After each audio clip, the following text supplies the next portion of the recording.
আসসালামু আলাইকুম। Abroad with Sumaiya থেকে আপনাদের সামনে আবারও চলে আসলাম। আর এখন হচ্ছে অলমোস্ট রাত ৮টা বাজে, ভাসাতে অলমোস্ট রাত ৮টা বাজে এবং আপনারা দেখতেই পাচ্ছেন চারপাশটা আসলে কতটা সুন্দর একটা ভিউ। এবং এখন পর্যন্ত হচ্ছে সূর্য ডোবার কোনো লক্ষণই নেই। সূর্য ডুববে হচ্ছে অলমোস্ট রাত 11টা বাজে।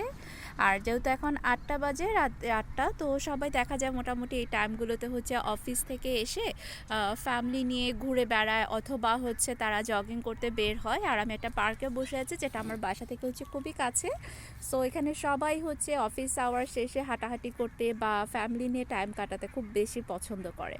আর আজকে মেইনলি আমি যেই টপিকটা নিয়ে আপনাদের সামনে এসেছি সেটা হচ্ছে আগে যে ভিডিওটা ছিল এটার পরে সবাই আমাকে প্রশ্ন করেছেন যে ইমিগ্রেশনে আপনাদেরকে কে কী কোশ্চেন করেছে।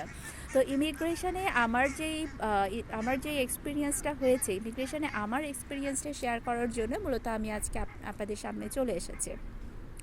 ইমিগ্রেশনটা হচ্ছে অবশ্যই আপনাকে খুবই কনফিডেন্ট থাকতে হবে। ইমিগ্রেশনটা আপনি যখন পার করবেন, অবশ্যই ইমিগ্রেশন যখন ফেস করবেন, অবশ্যই আপনাকে অনেক বেশি কনফিডেন্ট থাকতে হবে।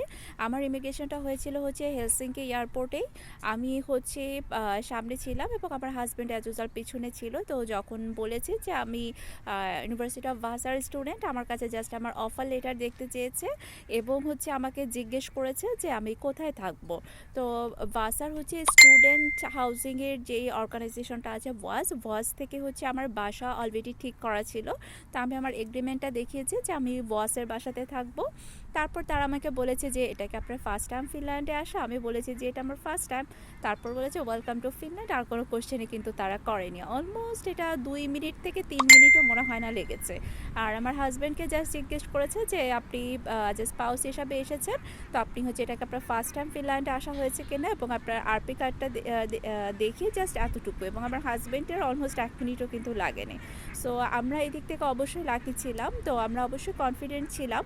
আর ব্যাংক স্টেটমেন্টে আমি যেটা বলবো যে আপনারা যেই টাকাটা হচ্ছে দেখিয়ে ভিসাটা পাবেন, আপনারা চেষ্টা করবেন ফিনল্যান্ডে আসা পর্যন্ত সেই টাকাটা অবশ্যই আপনাদের অ্যাকাউন্টে রাখার জন্য। ঠিক আছে? এবং আমরা যেমন আমাদের ব্যাংকে হচ্ছে আমরা যে টাকাটা দেখিয়ে ভিসা পেয়েছি, আমাদের কিন্তু মোটামুটি সেই টাকাটা ছিল। আমরা ব্যাংক স্টেটমেন্ট নিয়ে এসেছিলাম। আমাদের হচ্ছে মোবাইল অ্যাপ ছিল। যদি তারা কোনো ব্যাংক স্টেটমেন্ট নিয়ে কোশ্চেন করে, আমরা যাতে এই বিষয়গুলো দেখাতে পারি। আর লাকিলি আমাদের কাছে ব্যাংক স্টেটমেন্ট বা আমরা কত টাকা নিয়ে এসেছি, আমাদের ডলার কত আছে বা আমাদের ইউরো কত আছে, ক্যাশ কত আছে, এগুলো নিয়ে আমাদের কোনো ধরনের কোনো প্রশ্ন জিজ্ঞেস করেনি ইমিগ্রেশনে। আর এটা হচ্ছে ডিপেন্ড করে, এটা পার্সন টু পার্সন ভ্যারি করে যে তারা ব্যাংক স্টেটমেন্টটা দেখতে যাবে কি না। অবশ্যই আপনারা যে অ্যামাউন্টটা দেখে ভিসা পাবেন, অবশ্যই এটা ট্রাই করবেন যে ফিনল্যান্ডে আসা পর্যন্ত সেই অ্যামাউন্টটা রাখার জন্য। আর এটা আপনার জন্য সবচেয়ে সেফ সাইড। এবং যেটা বলেছে যে অফার লেটারটা অবশ্যই হাতের কাছে রাখবেন। অফার লেটার, তারপর হচ্ছে ইন্স্যুরেন্স, আপনার হচ্ছে রেসিডেন্স পারমিট কার্ড, আপনার পাসপোর্ট, এবং আপনি যদি কোনো হাউজিং কন্ট্রাক্ট অলরেডি করে থাকেন সেই ডকুমেন্টগুলো হচ্ছে আপনার অবশ্যই হাতের কাছে রাখবেন।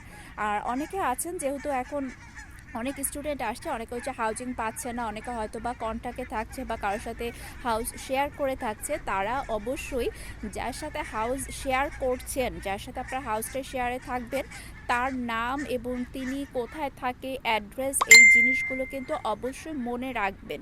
যদি আপনাকে জিজ্ঞেস করে যে আপনি কোন হাউজিংয়ে উঠবেন বা আপনি কোথায় থাকবেন, আপনি শেয়ার অ্যাপার্টমেন্ট হলেও যেন আপনি এটা তাদেরকে বলতে পারেন যে আমি এই পার্সেন্টের সাথে এই অ্যাড্রেসে আমি শেয়ার থাকবো।